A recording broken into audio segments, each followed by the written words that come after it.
right, we'll start off with executive session, Mr. Rob. Yes, the board met prior to tonight's meeting and prior to the public hearing to discuss matters of personnel. Okay. Next would be the accepting of the minutes, attached to the minutes of the regular. Oh, so I'm sorry, public comment on agenda item only. I was trying to skip that.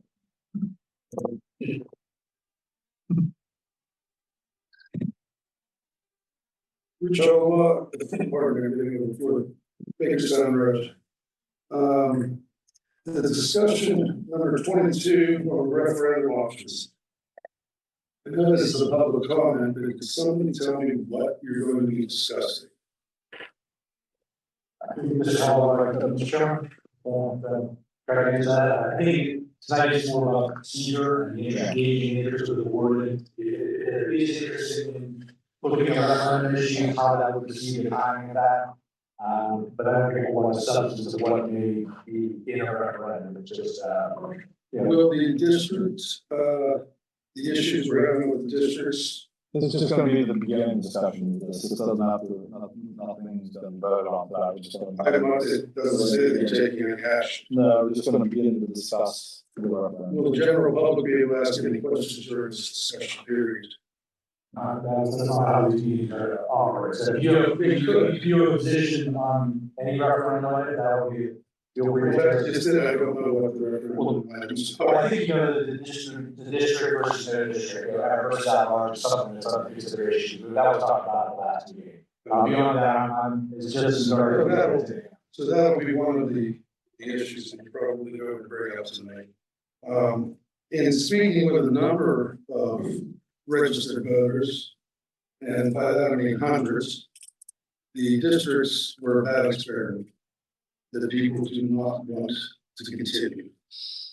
So it looks like at the end too, since this is an agenda item, after the discussion, I wouldn't be able to ask you at the end of the meeting either, correct? That's the way that you need very well ordered. Maybe that could be changed to the agenda versus non-agenda item, public comments. It's a little silly that I can't even comment, at the end of the meetings. All right, thank you.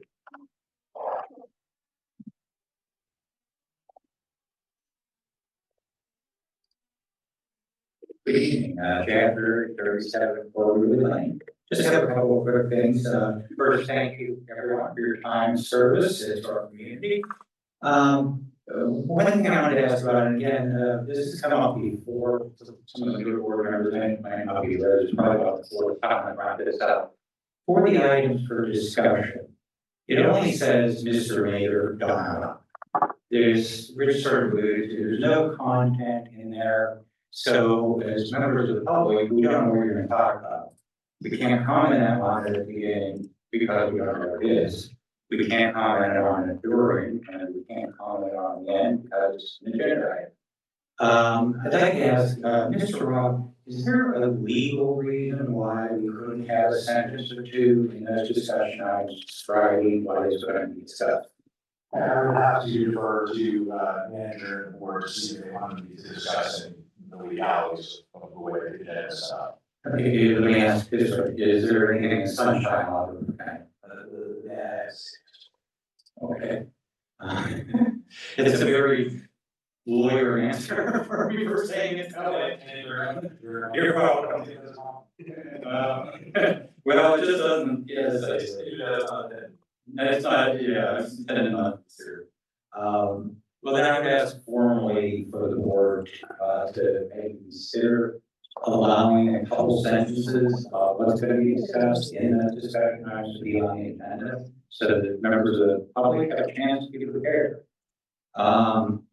The other item I want to mention is, and the author from Ted Call go through the foundation and install the water line isn't on the agenda, and it was a significant discussion topic last month. I think residents, we all deserve at least a status update on that and what happened with it. So It's not an agenda. Hold that on. what's that? Because it's not an agenda, that would be something we would raise again. Oh, I guess I could do that again. If you'd like me to. Okay, that's all I have. Thank you. So I have a question, how do we go about changing this? Because I do think it's kind of, very limiting to have the public discussion on only agenda items at the beginning. It was never like that before. I mean, if the majority of this board wants to provide information to the public in a different way as part of the public agenda portion, then we certainly look into that and make changes. Do we have to put that into a motion? I mean, I think we have maybe more of an informal discussion, maybe that you can add that as an agenda item for the next time to talk about. What we talk about at the end or future items for discussion. Is that something that is specific in the charter, or is that internal governing of the? That's more internal. Usually the chair is the one in charge of how, the materials and the agenda are structured. That's generally a responsibility of the chair. However, if the majority, like I said, if the majority wants to make a change, there's other ways to present information. Frankly, legislature presents significantly more information to the public in advance of the meetings than the vast majority of my other municipal clients. So I'm Right, I think you're doing a pretty good job. Now, you're right about that, I don't understand the costs. But it's certainly something, as I said, if you really want us to explore that, you want the manager and chair to make a change there. So I would make a motion or share my consideration for doing away with the agenda and non-agenda on the two public comments, keeping both, just do away with the agenda, non-agenda. I would also ask that we have in the agenda towards the end of the meeting for supervisors to add something to next month's agenda, like we used to have, where it was set the agenda. But I think that's the new business for future meetings, so where you do that.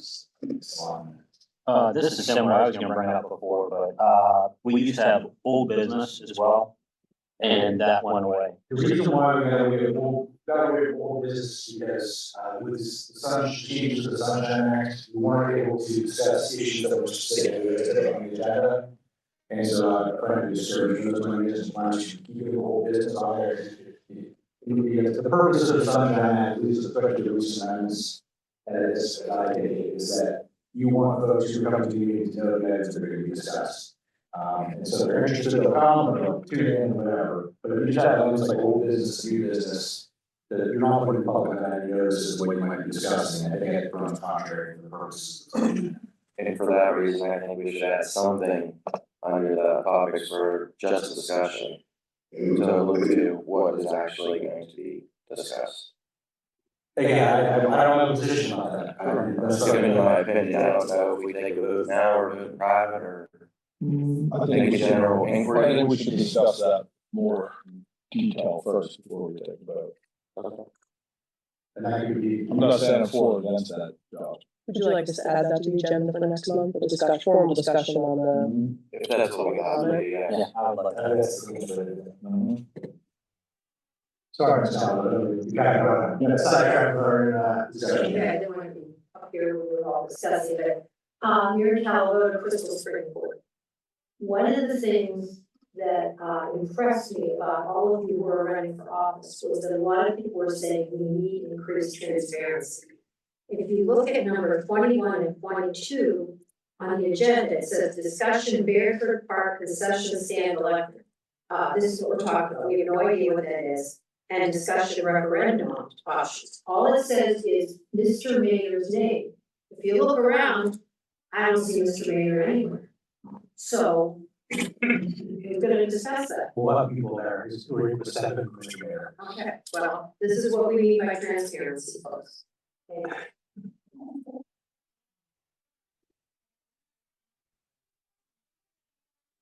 Anyone else to share? Okay.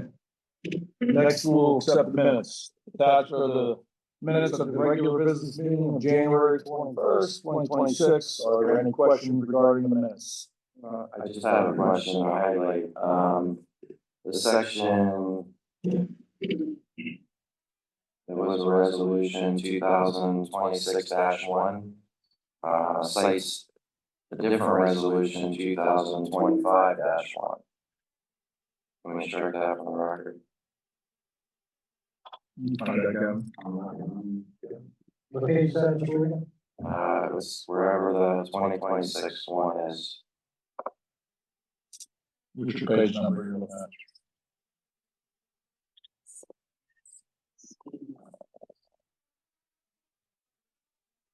Eight of 13. 8 of 13. That first paragraph had nothing to do with it. I see, yeah. Luke, just to make sure you make that correction. Oh, okay, yes. With that, I'll make a motion to accept the rule. I have one comment. My comment is, why are the minutes to the public hearing, don't provide that much detail in them? I asked a lot of questions and they weren't provided in minutes. I think they should be documented. Which public hearing you speaking of? The public hearing for the initial TOA. Because there's an entire word for word transcript that will be ordered to make sure that that's. Okay. The transcripts have not been posted to the website for a long time. We will not be posting transcript. Okay. The transcripts for the other public or the other regular meetings are no longer available either. And the actual meeting for the Zoom used to be posted and they are no longer posted as well. So I was just wondering why we stopped posting those and can we start putting those back up? This is something of a meeting protocol issue. Maybe we could roll this into the discussion. I think it's just catching up on previous minutes on our website. We had listed links to the transcribed minutes and the video. Didn't Joseph post those minutes too? There's only. He posted the planning commission minutes, I believe, another employee posted the BOS. Yeah, it's gone back since. I thought change of employees too, it might be a question for this. Yeah, that was prior to the change of employees. I think we just need to get back on track with it. My comment. I for one, want to be able to read everything you say, many times as I can. Understood. All right, so I have a motion to accept the minutes of the January 21st, 2026 regular business meeting as presented. As amended. Second. All in favor? Aye. Opposed? Yeah. Motion carries.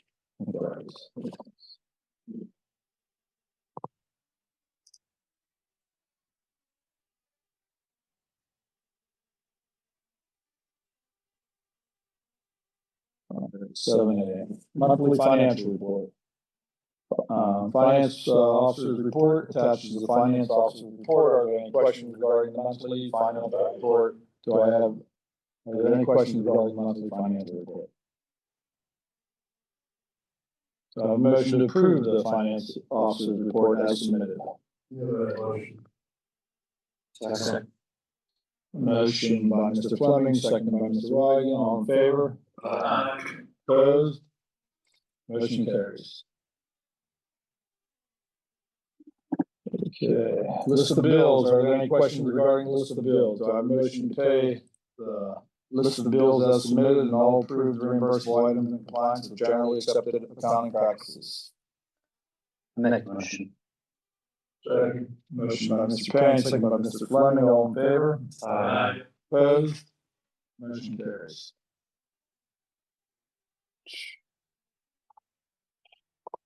Just for the record too, so we know publicly, we're gonna change how this agenda's laid out for next week. We're gonna make it really easy, so we'll have 35 pages to scroll through from item to item. I don't wanna have to scroll it, I mean, so. Just, if anybody's opposed to that, speak up now.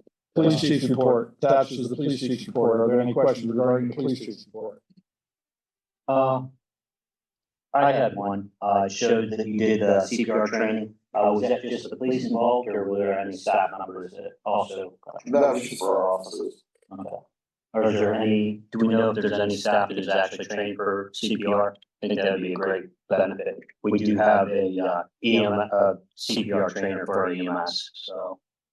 If anybody would be interested, I think that would be a benefit for the staff to have that availability to be trained.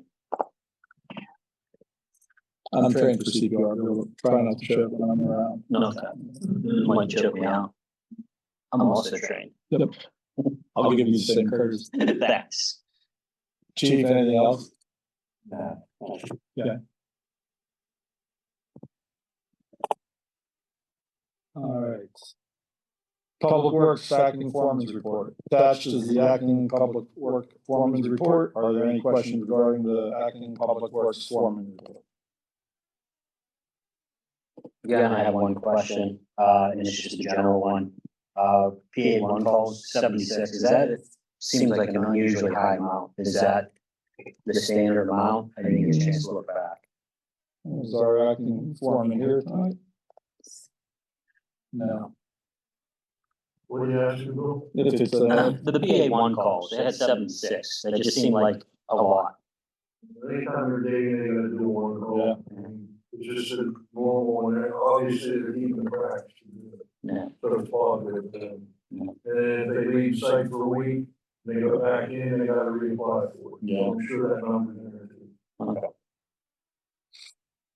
All right, engineers report. Attached is the engineers report submitted by Shoup Engineering Incorporated. Are there any questions regarding the engineer report? Not on his report, but Mr. Shoup, did you have an opportunity to, look at Hemphill and Russellton Roosevelt roads?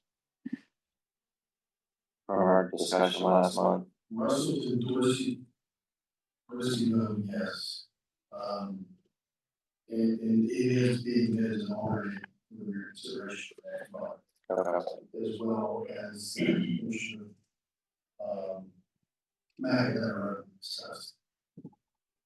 And I apologize. Question. So Hemphill was on the original list for this year. We kind of bypassed that in Monier because of issues that haven't been addressed. From my memory, we passed over Hemphill the last time it was up too because of the water line issue. And I'm not sure if the other supervisors are aware of what that issue is, but I think that that's gonna require some township input and possibly the water authorities, input to ever make any type of solution out there. The comment was made that the residents don't want the road paved because it would just speed up traffic. I met with several residents who do want the road paved, and they actually pointed out in several areas of the road where mud is actually seeping up through the asphalt. What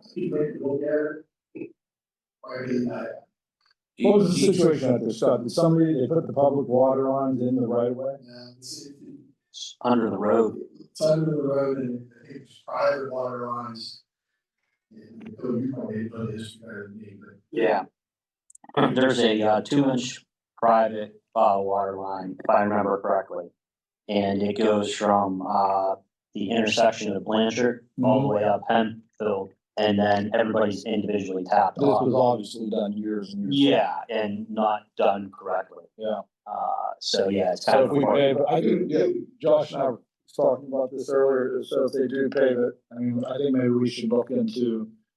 Josh and I were discussing maybe putting in an agreement where if we pave a road and go to the expense that if somebody digs up because of personal issues, they have to do more than just patch it. They should have to pave a larger section. Yeah, the township does have an ordinance, if you dig up within so many years, I think it might be 7 years, you have to go 30 feet to 30, curb to curb for 30 feet. Well, that brings up another question, is it a single private water line? Or is it everybody's individual water lines running out the road to tie in at Do you Blanchard? know I don't know. I can't remember either, but I remember there was several instances that there was leaks, and then people were digging on the side of the road, and they were actually digging. that? So this is a recurring problem, they get leaks down there quite a bit? Yeah, they're old, it's the old poly pipe. Yeah. So it was before they had the, CTS, or the PACs. So because we skipped over this, I think 10 years ago, and we're still dealing with the same problem now, I would like to see us put a little research into it, and maybe Daniel could, since he's not here tonight, provide a little bit of background and see what it would take to, extend the water line if we had to put in a grant for it, so that we can rectify the issue and pave the road. Even if it doesn't, Need to probably talk to Oklahoma Water. On Fraser. yeah, Is it on Fraser? yeah, that's fine. On Fraser, see what their aspects are to the parties. Yeah. I don't know, it's in the middle of the road. It's gotta be moved. Yeah, Fawn Fraser doesn't do any of their own water lines. I have Fawn Fraser. How long of the area is it? It's pretty significant. I mean, it's from the start of Blanchard to, basically, I don't think, the Starks property has it. I think they have a well up there, but So that could be pretty expensive. yeah, it's pretty significant. It's more than just a couple hundred feet. But I think even if we don't do it this year, if we get a plan going, then we can better, plan for it. I can see why Dan would probably want to delay paving, but I mean, it's not really fair to all the people on that road, but at the same time, we should probably get some answers. Yeah, and it's to the point where it is been almost probably 10 years. Yeah. Separate issue, can we talk to Daniel about setting up a meeting for the fire hydrant locations with the water authority and the fire chiefs? Sure. You said you want to talk about the fire hydrant locations with the fire chiefs. Anyone We else? have budgeted, new fire hydrant installation. Okay, yes, absolutely.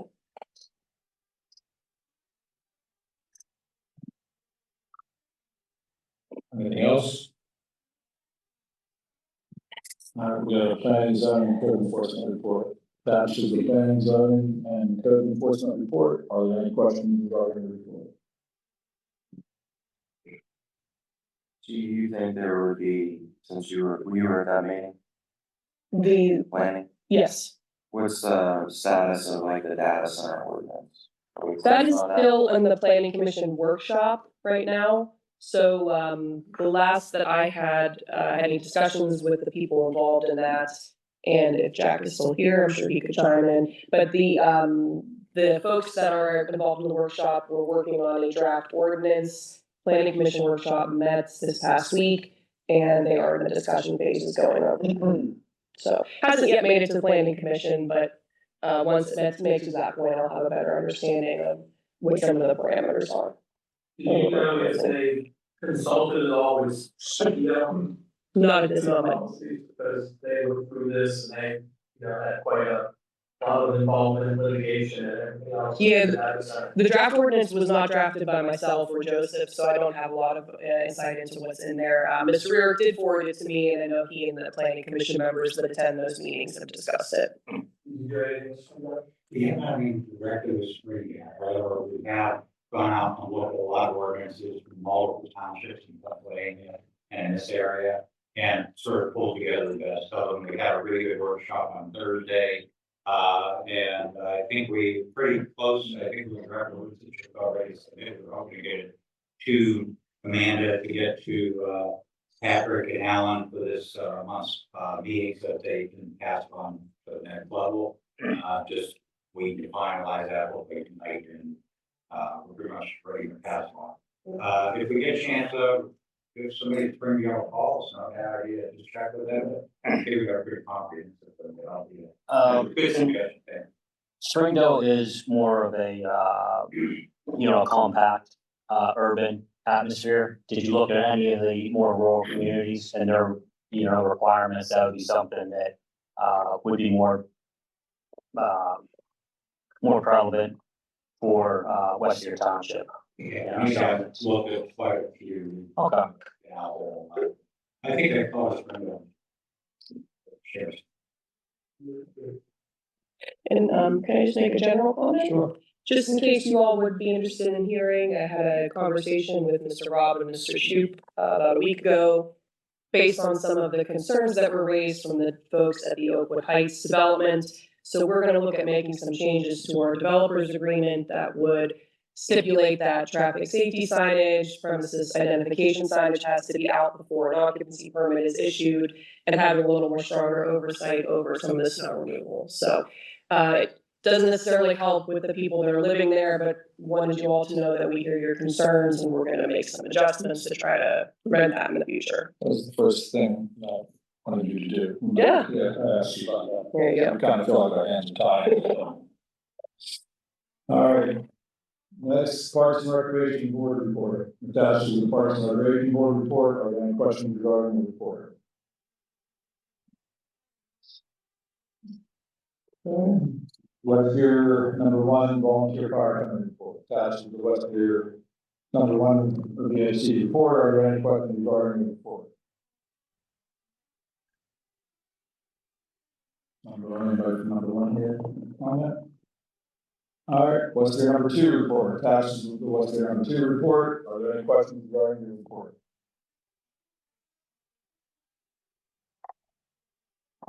Good evening, Mr. Creator. Good evening, everyone. For those of you that don't know me, my name is Anthony Critoro. I'm the chief of the West Area 2 Fire Department. I'm here this evening for two purposes.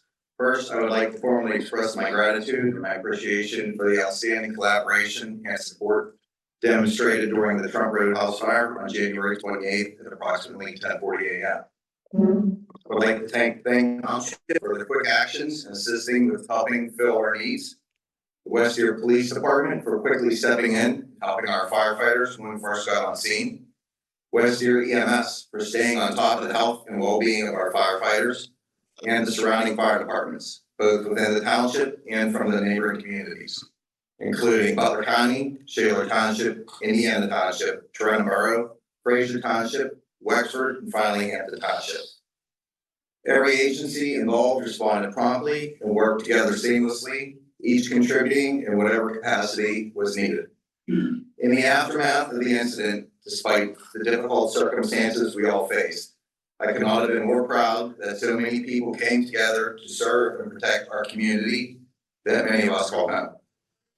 The second reason I'm here this evening, alongside our Assistant Chief Darrell Morrison, Captain and Chair of Ways and Means Anthony Critoro Jr., Department Treasurer Chrissy Critoro, Relief Treasurer Nicole Critoro, and our board member Marissa Bailey, is to provide an update on the health and continued growth of our department as we move from 2025 and into 2026. In the past year, our department has responded to over 300 calls for support service. Of those calls, fewer than 0.5% went unanswered by our station due to staffing and the need to be filled by another fire department. This level of service is a testament to the dedication and reliability of our volunteers. Additionally, we have advanced our state recognition for firefighter excellence, moving from the 50% bronze level to the silver level by achieving 75% of our active firefighters certified as firefighter 1 or higher.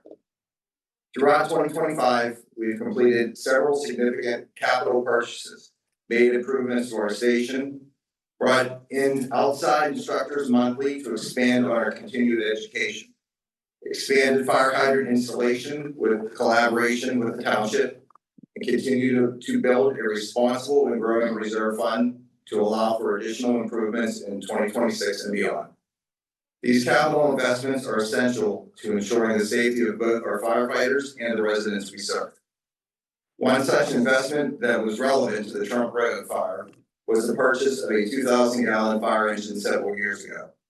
As demonstrated during the January 28th incident, despite the challenging conditions and limited access to fire hydrants, the investment ensured that we never lost our water supply. I did not come here this evening to address any shortcomings or any challenges. Rather, I am here to offer our department sincere thanks to the community, the township, the police department, West Area EMS, and the road department, whose efforts in keeping our station accessible and safe during one of the most difficult winters in recent years have not gone unnoticed. We are proud of who we are as an organization, and we are grateful for the continued support that enables us to serve West Area Township safely, effectively, and professionally. Thanks. I didn't want to interrupt. Let us take a minute to say thank you guys as well. I mean, that was a pretty tough fire, you guys, and all the other fire departments involved with responding to the fire. We'd like to say thank you as well. You guys did a great job and did what you could. So Yeah, we all did this team. yeah, big thank you to you guys and all the other fire departments that were involved. Thank you. Yep.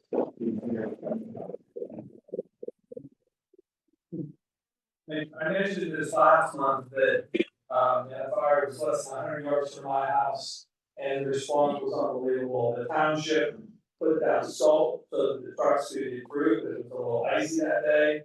And, had an opportunity to talk to people to see what was her she got hurt in the fire, right? Yeah. She got hurt messing around with the fire hydrant, right? But it was phenomenal. So, it was just something to see in action that day. So, dropped it up, caught him that day as well, very briefly. And, I knew Van, and, the police officers handled the ammunition, stuff like that effectively. The respect given to the deceased and the deceased service dogs, the way it was taken out, everything that was just unbelievable. And, it was a tough day. We've gone through your crew. Yeah. Police department too, by everybody in the department. Okay, attached is letter number 3, the report, any questions regarding the report? Something to highlight, one of our members recently passed the EMT training and is currently certified. Something that came about in the last month, all 3 fire departments and our insurance provider for accident and health, which is a supplemental policy that we carry, had a meeting, and in summary, the policy is not going to cover a cancer benefit anymore. There is still an opportunity to purchase a rider separate, which is obviously more money. When we discussed it with our agent, he averaged it between $2,000 and $3,000 per department.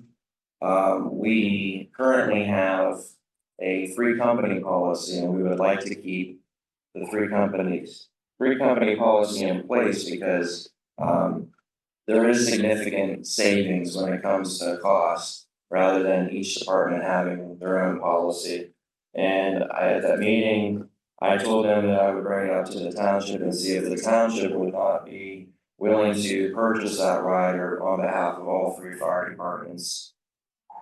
Is that something that the township would consider, and we have a discussion on that? Any comment? I think so, just to explore the costs and what it would look like to support our firefighters. So, yes. When does So if the, you get all the information on it, get it over to us. Yeah, we've got so many different, plans. Every page here has 3 different separate plans. But basically, this policy costs each department roughly about $5,895 a year. It's a 3-year policy. So we pay $5,800 a year. Through the discussion, there was concerns and interest to increase that policy, to better protect our firefighters, our volunteer firefighters. But then they threw we're not covering cancer under this policy anymore. If you want to keep the cancer benefit, you have to buy a separate rider. So, considering, I know we just got an increase in fire tax, but this is something that. That'd be first thing we learned on that. Because we just didn't basically double the fire tax with that ball, and we have enough money in that to still cover day-to-day operations and buy the insurance. So just specifically, I was asking if the township would purchase that policy on behalf of the fire departments. The township covers our workers' comp, and this is a supplement to our workers' comp. when does the decision have to be made? Can you add? Second week of March. Second week of March. Yeah. Okay, so we wouldn't even have our next meeting. Correct. So And that policy, then takes effect where if there's a problem with workman's comp or whatever, it kicks in immediately to make sure that all of our volunteers, have the income coming in to help them make sure their bills are paid. It helps through anything with that. It's one of the best policies out there, through experiences that I've heard that we can have. So that workers' comp, no, I'm asking both of you, whoever wants to answer. Workers' comp, can you explain a little bit more about the rider for cancer? Does that mean like if you're using some type of, if they find that fire, your actual chemical for the extinguishing the fire causes cancer, is that what that? So policies for? both insurances look at it differently. In the state of Pennsylvania, we actually have a presumption law. So if an active firefighter were to come down with cancer, workers' comp has to assume or presume that that cancer was caused by their. So would your regular comp policy cover It would, but this is gap insurance. So, where, workers' comp has a weekly maximum of $1,200 a week. We have gap insurance because, several members make more than $1,200 a week. And it also pays out, several different benefits as far as being involved in an accident. If you lost your eyesight, if you lost a finger, if you lost an arm. Dismemberment. that? I think our regular workman's comp does not cover all that. Doesn't cover eyes and legs and stuff? Workers' comp covers the medical costs, and it covers your lost wages up to a point where they determine you've reached your maximum, improvement or rehab. This carries on for all of your life. Where workers' comp doesn't cover, this kicks in. And the cancer benefit that we're talking about would be a lump sum payment, not a weekly reimbursement. Can you run through an instance of where this would apply with the cancer thing? So, And so Have you ever had an incident like this? yeah, we've had, well, before cancer benefit was initially included in this, if somebody was an active firefighter now and they would submit a claim to workers' comp, and workers' comp say they accept it, they would cover, the medical treatment for that cancer, for however long that, takes. If somebody was not able to work during that time that they were rehabbing or under treatment, workers' comp would pay a maximum of $1,200 a week. If they made more than that, like if there was still. Our old workman's comp policy said for firefighters, I've been working with workers' comp for the last 4 years, and I did, so you can change percentages. Let me just preface it by that, I'm not a big fan of insurance companies, I think they find a way to, they just, every which way. Or that's why the state put in the presumption law, so it would be harder for the insurance company to fight it. At the initial diagnosis of cancer, we would submit a claim to Provident, our gap insurance provider. They would immediately make a contribution or payment to that individual in the amount that we specify. So. I just think the gap insurance is, that's kind of ridiculous, because it's just another way to generate premiums. I think Anthony would probably agree, this is like a fail-safe. I'm not saying something, At the I'm end of the just day, saying, you have volunteers that are coming out and doing this as a service to the township for free. sure. The least that we can do as a township is to make sure that if one of them breaks their leg, that they're not losing their. I'm not questioning you guys, I'm Right, questioning. but I'm explaining. It's always another way. And included in on that also is if there was a line of duty death, that also pays out for, a benefit that way. It protects to make sure that your children can go away to school because you're not around and no longer to provide for them for a job. Are there any companies out there better than the other ones that actually? So Provident is one of the main insurance carriers throughout. I believe there's another one out there as well, but Provident is the best one in the business. And like Josh said, it's a gap. So if Have you guys researched this with other fire departments as well too? we all have been in the service, have known Provident since we were little. This is like the insurance that everybody uses. FIS provides it, but when we compared them, Provident had more benefits that FIS didn't offer, even if we paid more money. And in the scheme of things, we, like Josh was saying, we pay about $5,800 per department per year, and that's based on. This is the gap insurance. This is your work, this is your total. Correct, because this also covers us if workman's comp denies for whatever reason. So that would also, you're a volunteer doing this job for free. So if you was to get hurt and workman's comp denies you, you have that to fall back on until you're able to get back on your feet. Do you want to add this to the agenda item for next? I think we just need to stop, get it together, get it to us, Yeah. let's look at it. because I think that the deadline's gonna be before our, Next meeting. next meeting. Could it be before the? Yeah, I believe it's the second or third week of March that our policy is due. So, that's for our 3-year renewal on that. So, We need to get the information, look at it and discuss. We can have it over, you know. Was yours quoted as an individual cancer rider? No. You get that Dan's office tomorrow sometime. I'll take a look at it. And Josh, so I'm clear what you're asking for here with this, is it for the rider? Yeah, we've already, covered the cost of our initial gap insurance. We have for many years. We saved money by going through and creating a township-wide policy, I believe we're on agreement to, increase the benefits to keep it a 3-company policy. We just have to approve that at our next meeting.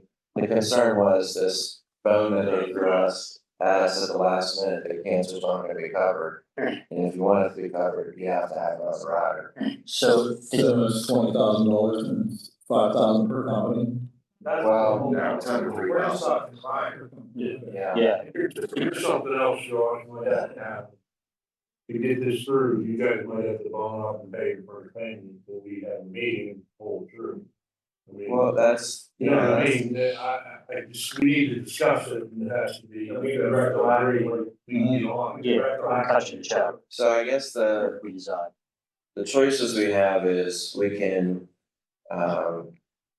get the cancer now and have it amended.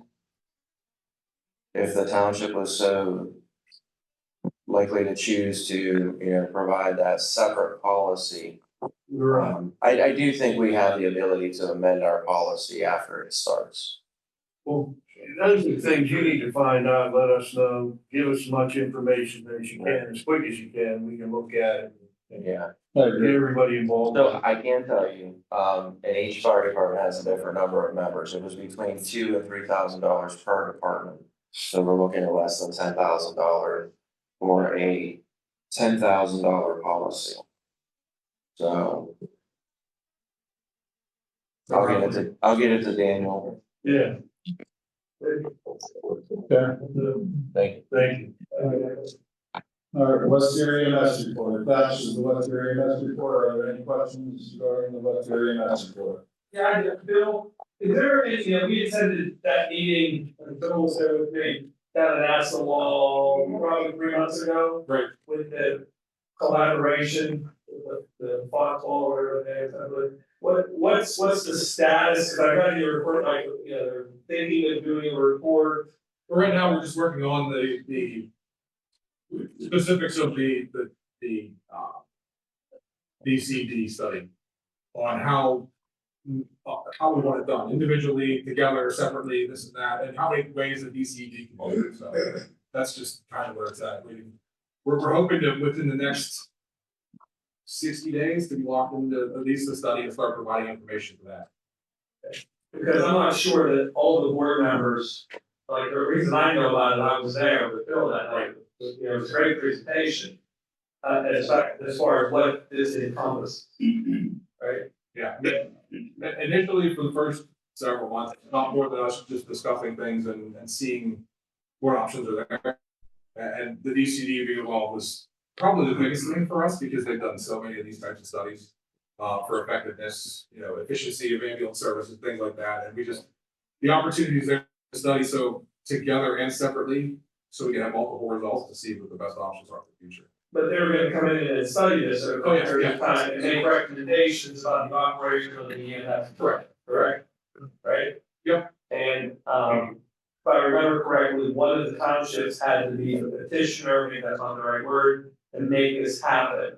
So it has Fox Chapel or O'Hara or how's that look?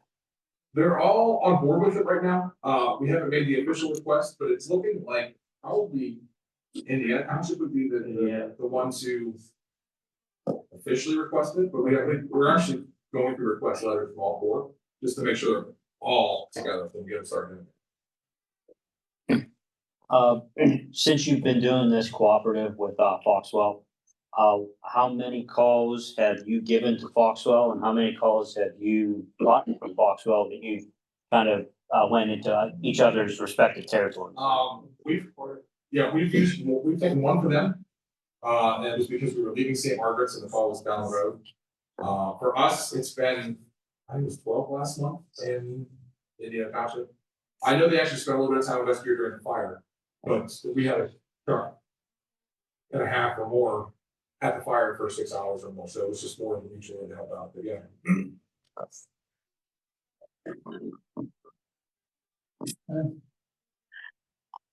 Next up, the approval or denial of Kaufman Commons CRD final approval. This action is considered a vote to approve or deny the application for final approval of the Kaufman Commons land residential development. Applicant Bairdford Development LLC, Kaufman Road, Bairdford Road. To construct 20 single family dwellings at the corner of Kaufman Road and Bairdford Road, lot number 1668, D-077 and 1668, H36. The applicant is requesting approval of this application for final approval of the Kaufman Commons land residential development. Are there any questions regarding the Kaufman Commons PRD? Steve Brennan representing Schaffer and Company, engineering for this. I'm here to answer any questions or anything you guys have to ask. Questions? No, I don't have any questions. I would Any comment, suggestions? I would comment that this final plan is identical to the preliminary tentative plan approved by the board last year. We would, so a couple of minor nuts and bolts changes such as an access drive down into the detention pond and all the things around it, things like that, but the layout of the roads, the lots is identical to what was approved last year. So you recommend we approve it? I have no reason not to. Okay. I have a couple of general questions because I wasn't here for the last presentation. So there is some, on your landscaping and screening. Yes. There's, looks like existing, tree line. Yeah, I have a actually drawing. Oh, perfect.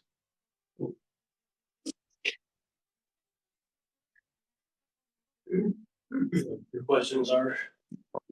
This existing tree line up here, Correct.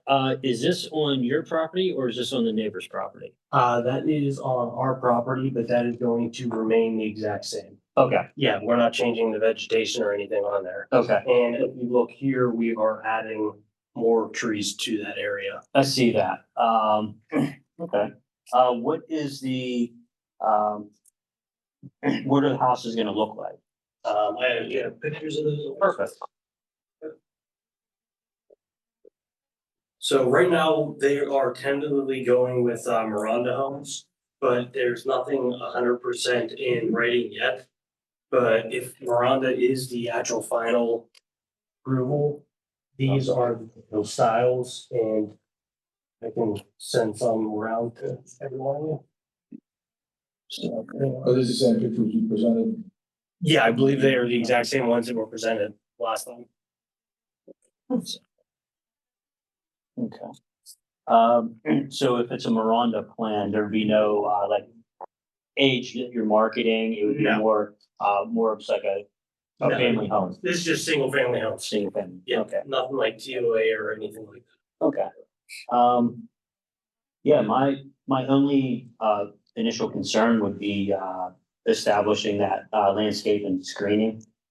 So I would like to add a condition, whenever we get to that point, so. Which property lines is north, south, east, west? That is going to be, Opposite Bairdford Road. it would be, it should be orientated north. I don't see an arrow, north, okay, so it'd be the east. West. There's some pretty dense evergreens. Yeah, there it is, so. Yeah, and as I said, we're gonna just leave that as is there, and we're gonna add tree line to that like extend further down. Question for Mr. Shute. I didn't see in your notes, if under conditions, install a fire hydrant on this lane. Can we add a condition for one hydrant and to review that with the fire department in this location? There is actually gonna be a fire hydrant. I thought that was taken care of. Yeah, there's, so I believe right around here is gonna be a mailbox cluster. And I believe somewhere on the, around across the street On here, the elbow? it's gonna be a fire hydrant also. I might be a little bit off on the exact location, but there is plans for a fire hydrant there for you. Yeah, if you could just confirm where you plan to put it so we can check this. Yeah, it should be in, I believe it should be in the drawings that we submitted for that. It is. So, There was actually a comment, very initially, because it been, but this, I'm going back to planning. Yeah, I believe I brought it up then too.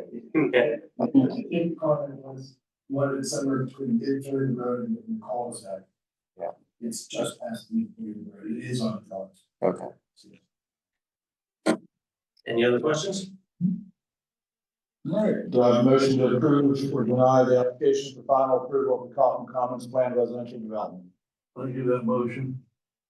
Can I add a condition to it, which is all landscaping and screening, shall be maintained in, perpetuity. Fine with that. Everybody else okay with that? Yeah. All right, motion by Mr. Fleming, I second it. second by Mr. Payne, with the condition. All in favor? Opposed? Motion carries.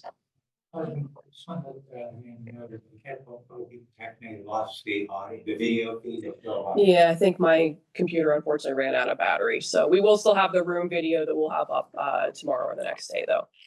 You will. Yeah. You don't have another plug. I think my plugs are occupied by this, unfortunately. Yes, so we'll have to figure that out for next time.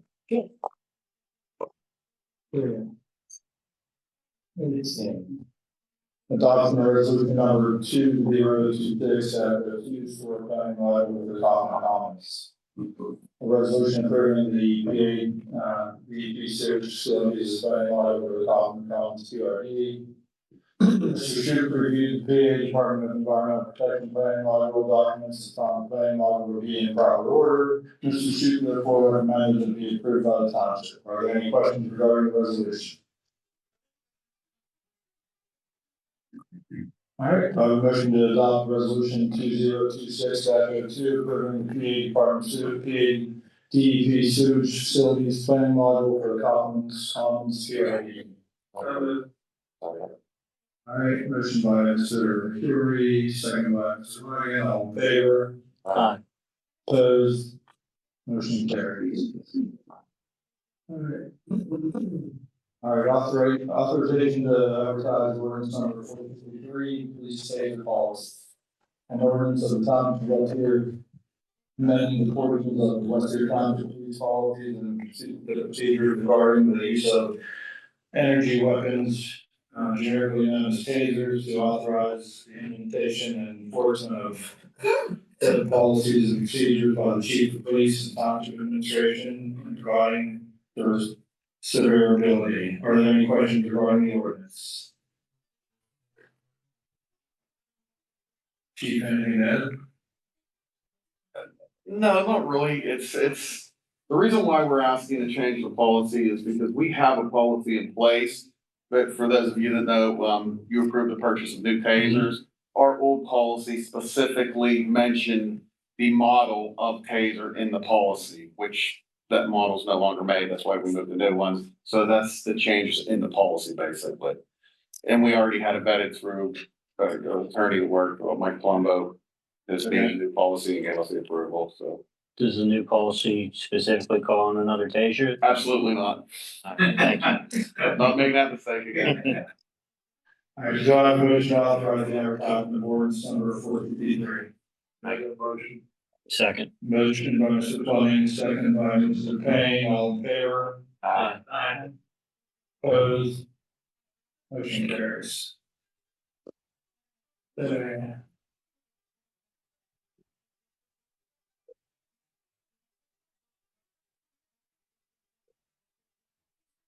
All right. I think I'm missing operation purchase, PC. There we go. Pass on that, we're gonna fix that. Attached to the quote, we purchased a 2026 Ford Police Interceptor and outfit package under the PA. CoStar's contract following CoStar's quote has been received for the Interceptor. Cost is from Tom Zano Ford, 46,900. Following quote has been received for the police outfit package of $18,724. Are there any questions regarding the police vehicle and outfit package? Is this replacing something? It is. The wrecked one? No, we replaced the wrecked one just a couple months ago. Okay. Which unfortunately took about 8 months to do. Yeah. But it's, this is just in our general rotation that we replace a car each year. We're looking to replace a 2020 Ford Interceptor that has approximately 100,000 miles on it. Still has other transmissions above, fall to the ground. They trading that in. We'll put it out for bid more than likely. The condition's in right now. I'd rather put it on for bid because a lot of times we'll ask either EMS or the fire department if they're interested in it. But unfortunately, I wouldn't really recommend that. I wouldn't want to have to undergo the cost to repair it. Yeah, they typically don't offer trade. We were putting it out on municipal. You can do a little better. All right, document authorized purchase of a new police vehicle with the outfit package, Tom Sano Ford and Team Ford Incorporated, and a total amount of $65,624.30. Make the motion. Seconded. Motion by Mr. Williams, second by Mr. Payne, all in favor? Opposed? Motion carries. All right, discussion of the Bairdford Park concession stand levy. I'm happy to give a brief summary in Mr. Mayor's behalf, if that's okay. Sure. So as I'm sure most of you are aware, there is a concession stand at Bairdford Park that's used by Deer Lakes Baseball. And some time ago, there was a break in the electric line, and then we had someone go out and replace it. They put in two 120 lines. Oh, thank you. Two 120 lines, and since then, one of those lines has gone down. So Deer Lakes Baseball has had some issues with some of the equipment that they would like to use in there with one of those lines not operational. So we are currently looking at some options for whether we would replace it or perhaps get a generator. We're looking at a few different options for that. So Deer Lakes Baseball, Youth Baseball did just send over some information that Mr. Mader had requested. He still needs a few additional items of information from them. So he had requested that we push this agenda item to March, since there is no pressing need to vote today. And he wanted to make sure we have all that information for you guys before you have to vote. When does the baseball start? We would still be out enough time to get it fixed, but I think you want to get a couple other bids. Yeah. What where do you seem like you're familiar with where it is? Where's the line coming from and going to? Jeff, you were involved in this. It's coming, I believe it's coming from, B1 area, main lights coming across the field over to the concession stand. The question being is, again, we're trying to get a new concession stand put in the middle of what we're doing. I talked a while back and said we can get a generator, because they got 110 in the building. Get a generator to take care of anything they want to cook. We go from there. I talked to Daniel a little bit about it. It might be an option we want to do. He's getting other prices on the electric line to see what it would cost to run one. We've already got some quotes from last year, and that's pretty high. So that's sort of what we want to do. Now the weather's broke. He said he probably has a couple more coming out to look at it. And that's what we got to decide what we're gonna do. We don't want to hold them off from making money in the concession stand, but if a generator is 2,500 or 4,000 will work, we'll put some generators and we get the new concession stand built and put new wires through the ground. To your point, Jeff, on the generator, I think that both 110 lines coming in there are partially servicing the outlets and the lights in the concession stand, not just the 220 equipment. So I'm not sure if everything would be able to operate off of that 110 line. Well, that's what I'm saying, you bring the one, hook up the 110 line, we have our electrician check it, make sure where we split, what feed it. And then we bring a generator in, and we set it up, and then just run for the 240. You go from there, just separate it and build, you can do that all day long. That's what I'm questioning is whether or not everything's on the 110 line can be operated on a single 110 line. I think we'll make that call with the electrician, take a look at it, we are gonna repair that line. There's still time before baseball season starts, we're gonna replace it, we'll probably end up replacing the entire line. Well, that's the problem, that, you don't know where it's broke. Yeah. So you have to pull the whole line from the junction and pull another line in. Yeah, and there's no conduit, it was just direct buried. Some of it has conduit, Bill, and some of it doesn't. Like I said. I was told there a lot of was, wiring up there. I was told there wasn't a conduit. Yeah. Some do. Well, there had to be some conduit going into the box, So this so has there was at been, least one stick. this has been down for a year. I would like to make this a priority to get those quotes and make a decision before their season. Next month, let's put it on the agenda. And I think it is a priority. We've all stated that in the meetings as far as what's going on. I think it's just the weather. Get another electrician, get another opinion up, and then we make a decision which way we're gonna go. I know that one of the concerns was with the new concession stand, with the grant we're gonna get, the money we would be putting into this, but the reality of it is, we don't know the timeline specifically on the grant, right? It could be 2 years. Could be more. Yeah. We should know within a year if this application that we just submitted would be funded or not. But then if we don't get it, To build the concession stand. Right. So if it's in that ballpark of 7,000 to 9,000. Well, they obviously use it for making money. You know? Right. That's why everybody does it. We've all had kids and we've all done it. And I think everybody on the board knows that we'll do the best we can for it. have we reached out to the association to see if they have anybody that's in their association? that has an electric- If we're gonna restrict it, we could have one of our electricians look at it. Quite frankly, I'm tired of talking about it, I think we should fix it, but let's just get a couple bids. and get it done. So everybody wants to put on the agenda to For vote next month, and if it's done, we still haven't done it. Okay. So Daniel's gonna get a couple quotes. In Daniel's meeting or his minutes for next meeting, he should have that done. Yeah. Okay. Quotes. Okay. That was my words to exactly. Okay, good. Yeah, exactly. All right, referendum option. We'll talk about referendum options. Yeah, I would defer to Mr. Rob on this, please. Sure, happy to step in, Ms. Lucas. So I think the first, it's been a topic of discussion at a couple, recent meetings, consideration of possible ordinance that would amend the township charter. And I think the board and I think Mr. Mayor mentioned last month, that there's a 13-week lead period prior to the November general election, by which we would need to have an ordinance passed by July. So yes, July, so we would have something voted and approved in July because the county needs to receive it in early August, so before your August meeting. So we have, a couple months to kind of figure out what it is, but if anything, whether they want to change the charter, you submit ideas to Daniel can circulate, you can certainly share ideas and thoughts here. If you are going to move forward, if there's a consensus that it's at least worth continuing the conversation, I recommend that you add it to the agenda as sort of a full discussion item for the March meeting, which is starting out with lots of items now, but I think that would be the next step. If there's anything concrete that we'll want to discuss now that you want to share with your fellow supervisors to get them thinking about it, it's perfectly appropriate. But you also wait a month and then have further discussion next month. So if we put a question on the November, can it only be November? Yes. Can't do it on the primary. I'd have to double check on that, but we wouldn't have time to do the primary evidence.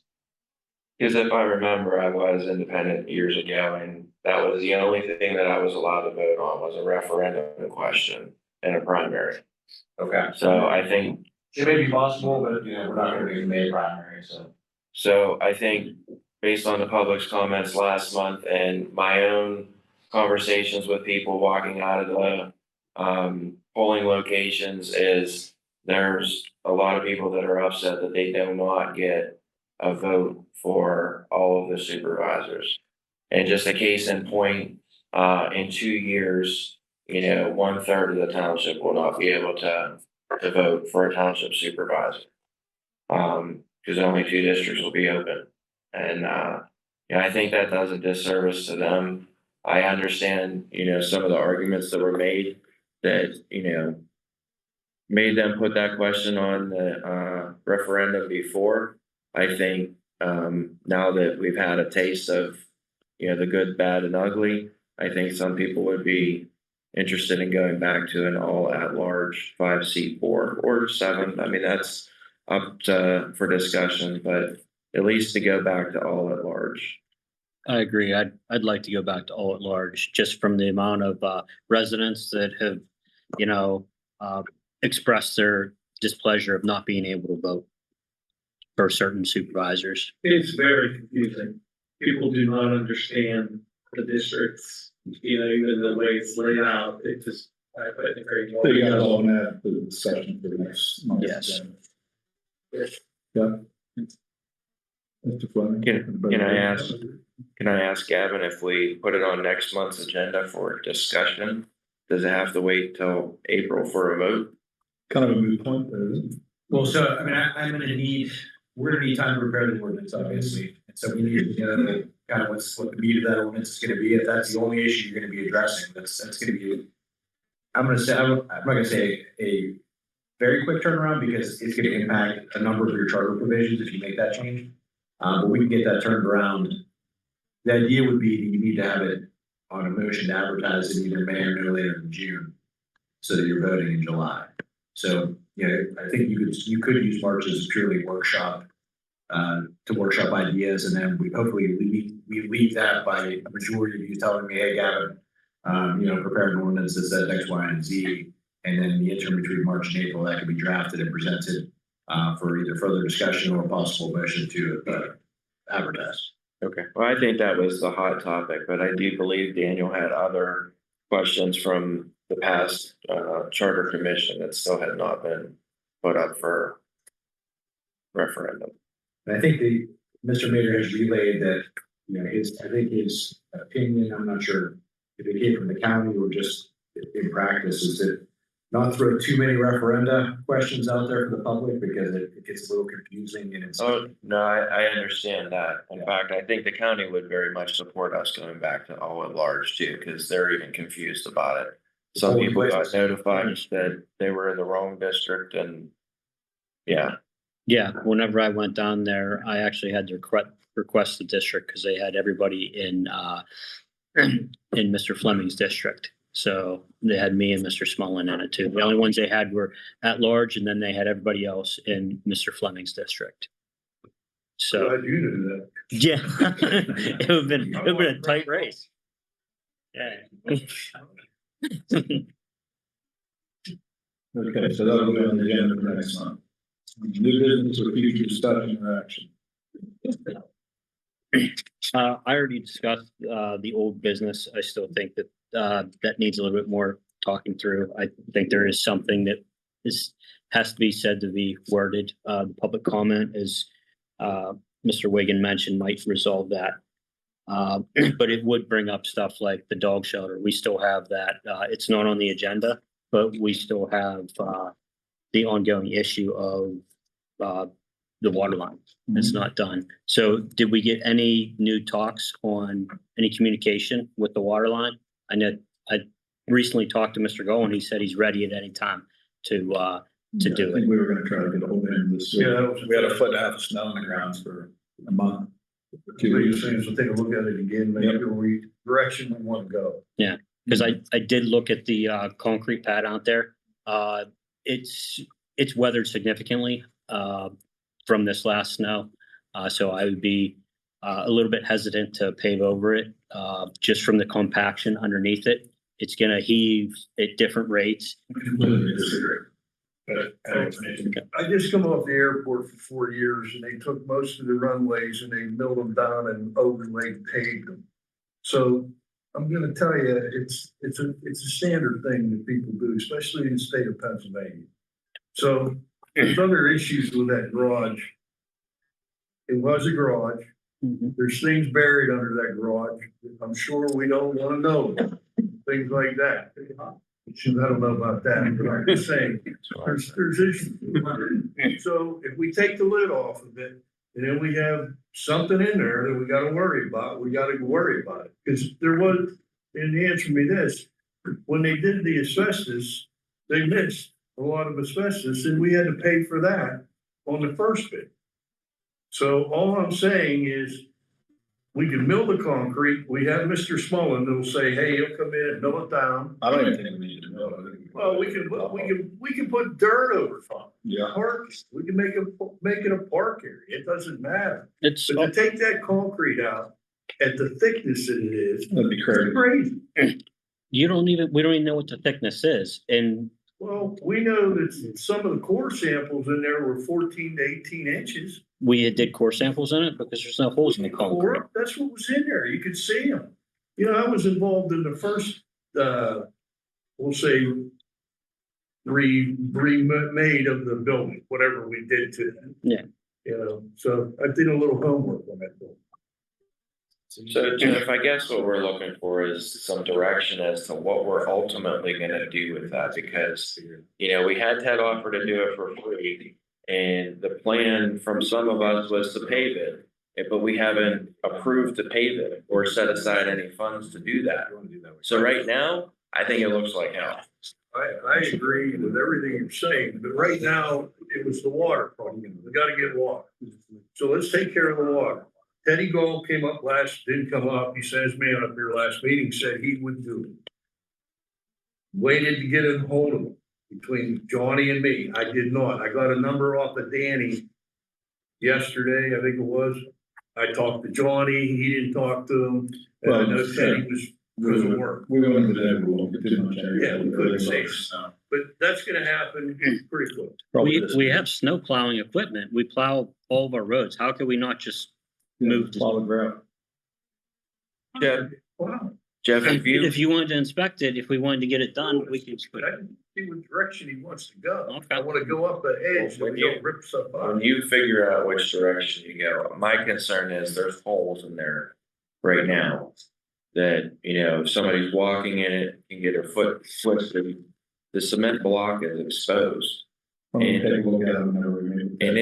it's higher on the EMS side of the building than it is on this side, a good 6 inches. Yeah. So you'd have to build an asphalt ramp up onto it. Yeah, and I understand what Mr. Fleming said about, the airport when they milled down and repaved over it. But we don't know what the sub base is to that, because it was an interior. So you're gonna have different compression, different compaction rates, and it's gonna react different. That's gonna crack. Whenever you pave over it, mill down and pave over it, your base is gonna be wrong. It's gonna be inconsistent, so you're gonna have lifts. Yes, I do. Yeah, I do. Well, I can just tell you, he had $180,000 excavator on that. Exactly. Took the building down, he ran all over it. And there wasn't any cracks. Yeah. So I would say it's at least 10 inches thick, but that's just me. I don't know what that concrete stuff did to make you guys that mad, but I think it was. There's a spot over there that I kicked through and it's 6 inches thick. To your point before, we don't have a master plan. So if part of our master plan is to How about we take a eventually, look at it this week and then let's put it on the agenda for next month and we'll vote on it. I would agree with it. As long as, you guys agree, it's a safety issue and it looks horrible. It does. Oh, look at it, see what we gotta do. Yeah. That's Let's put it on the agenda for next Bad. month. The initial plan was to backfill the plan correct. Okay, so who's gonna contact who? And you said next week. I'll contact Mr. Gall this week. We'll try to take a look at it. Maybe we can take a look at it over the weekend. I'll do it tomorrow, whatever you wanna do. Perfect, thank you. Yep. Add that to the agenda for next month. Will do. All right. Announcement. Oh, I got one other quick one. This is gonna be easy, promise. I called the township today and we still don't have a phone directory. And I'm not sure if Jody is off or not, but nobody picked up. So I had to call Jen at the police and then she transferred me over. Mhm. So, apparently the phone guy passed away in November. And we have other, people that don't have voicemail that's already set up. Can we please get Mr. Mater to figure out something with our phones when residents call, they can get a hold of somebody? Because there's no even directory that says, please push 1, 2, 3 for the assistant manager. Commander US. I will absolutely ask him that. All right, public comment, non-agenda matters of general topic concern. Hold on, I have an announcement. There is a grant seminar that Jeremy Schaefer is hosting on February 27th from 10 to 1. If any of the supervisors are interested in attending, I will be attending. February what? 27th, it's a Friday. 10 to 1, Yes. where at? Pine Community Center. Pine Community Center. Yeah. All right, announcement or, public comment. Hello again, everyone. I'm Stephanie Sandell, for Nikki Report, Dover Heights Development. We just wanted to sincerely thank you guys for approving that winter snow agreement. And we also wanted to recognize the incredible job that the crews did during the last winter storm. It was actually kind of interesting since they weren't familiar with the roads. They actually had to walk the roads to see what direction that they led. So they did a really good job whenever they came out and keeping it here. So that really didn't go unnoticed. We're very grateful for that. So we just wanted to say thank you for that. We do have a few questions regarding neighborhood updates. First, who should we contact to get the copy of the performance bond? Because we sent multiple emails that have gone unresponded to, which starts from the beginning of January until I think the last one I sent was last week, where we're just not hearing anything back. So Did you send it to Joseph's email?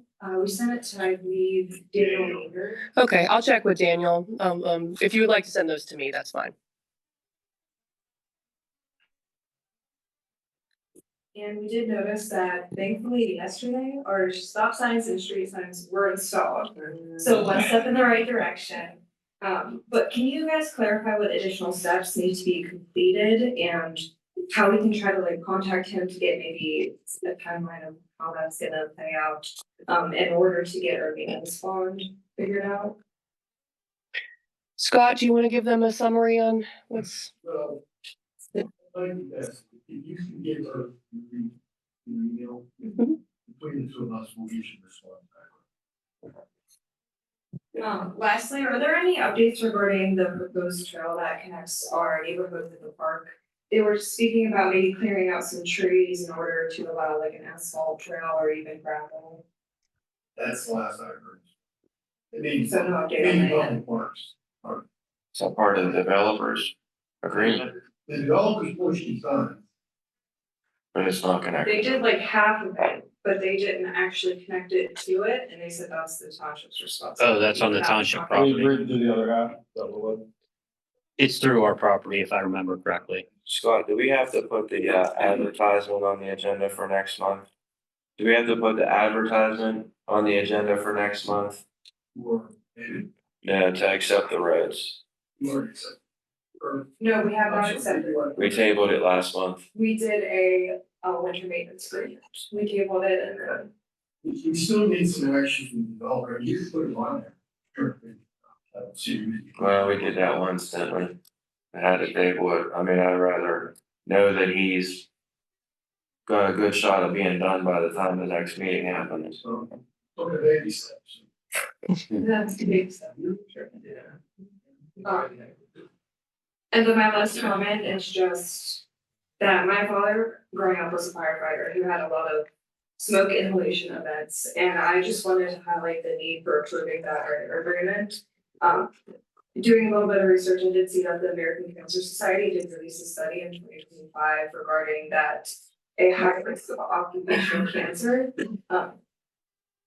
is actually a leading cause of death among firefighters. So I do think that that should be taken seriously, and hopefully you guys can come up to an agreement for that, just because, healthcare firefighters have a 58% higher risk of dying from skin cancers and 40% higher risk of dying from kidney cancers. So something that I hold near and dear, I think is very important, and there's a lot of studies out there that show that they're at very high risk. So I think for active duty as well as retirement, that hopefully is something that we can cover fully for additional. Thank you for your support, and thank you for your call, Candace.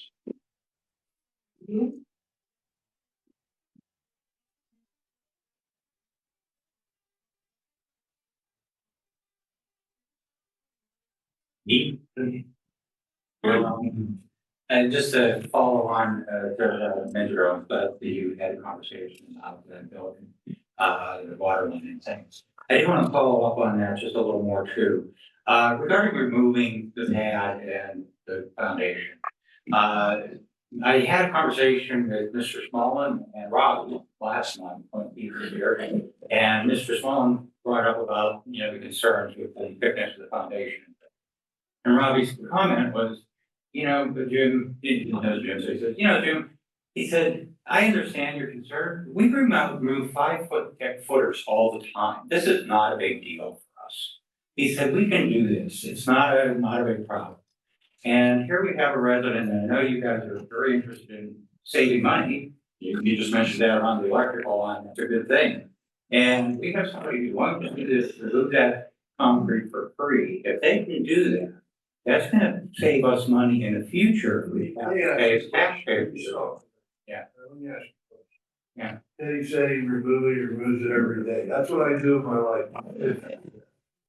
What happens when that 10,000-pound hammer breaks and that hydraulic goes? Because he's sitting on that. As he said in his proposal, his insurance policy was There's no attached. insurance is gonna pay for that. It would be us. And even though if he said he wasn't gonna bill us, why would we put him into that? Right. If it's his business, why would you second guess him?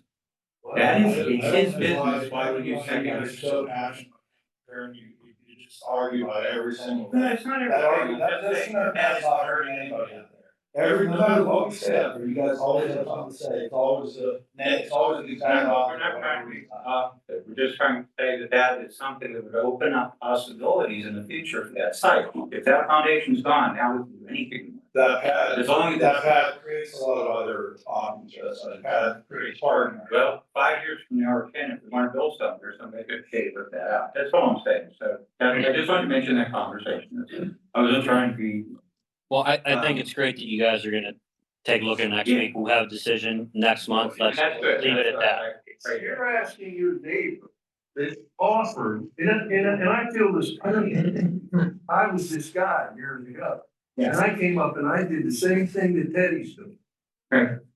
If your hammer breaks because that's 10 inches thick, and I blow a point out, or I blow the hydraulic motor out of that hammer, that's nice like doing it. I can't come to the township and say, that's how he makes his money.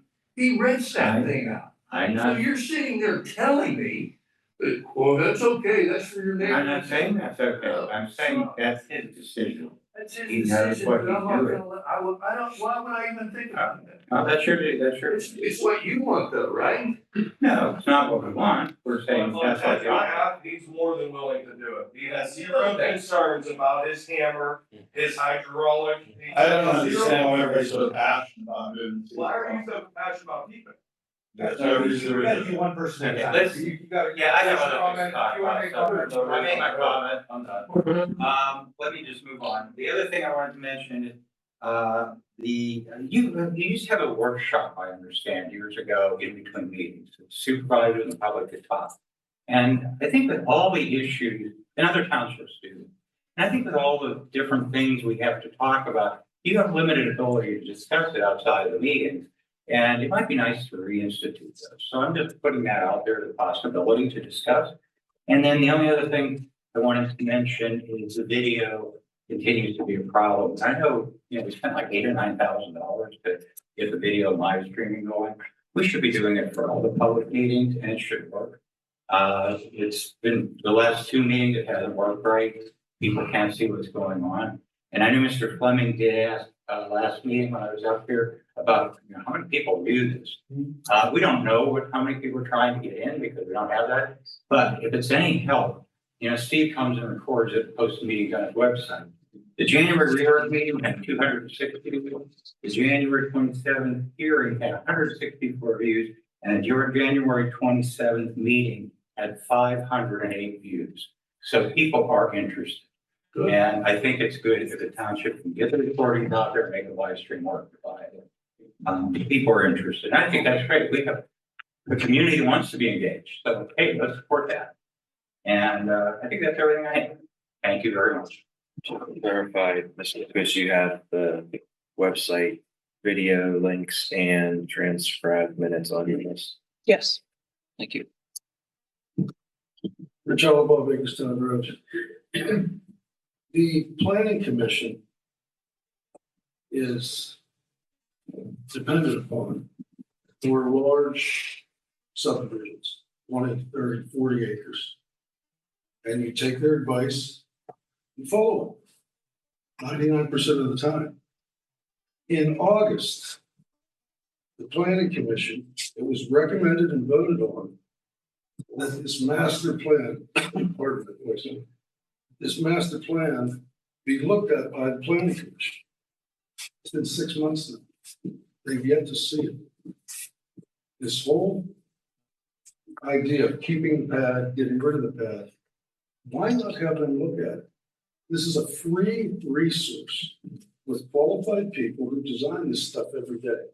I'm asking that you send it to the planning commission. Their agenda doesn't come out until Friday. You can put it on for the meeting next week. Let them take a look at it.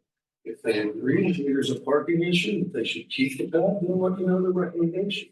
If they think it's a bad idea, they'll tell you that. But why are you giving up their, a lot of towns on that place?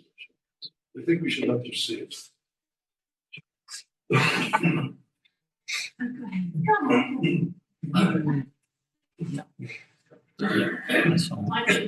Sweet. The sad fatality last month, fire on my road. Yeah, yes, please. My name is Dottie